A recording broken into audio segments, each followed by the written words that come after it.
INTC stock analysis and price predictions for Friday is Intel stock a buy. I'll be breaking all of it down in this very brief short 1-minute video. Just genuinely looking at INTC. I am looking here to hopefully somehow take things up and buy more. I mean, with INTC, I've got about 9 results in the Discord, which is not small, and what I expected for like beforehand here is some sort of a double break so I can take it up. If I zoom out and look at pre-market, look at this thing. Pre-market is like 21.53, which, well, it's solid, just kind of at the lows here, and at the mercy of this pre-market. Hopefully it just doesn't open this low.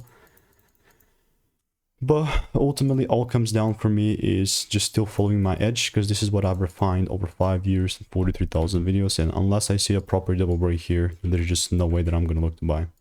Very simple, you know what I mean? Like, beforehand, I was looking to milk things down. This sort of like got stopped in the middle, and then I break evens got hit. But yeah, hopefully, like, I mean, even if it just completely just like obliterates this low, it's a sell side altogether. But I'm just not going to assume I'm going to react to whatever the price is going to give me. Stay tuned. So if you want to get my money making emails and insights for free, click the first link in the description. See you in the next one.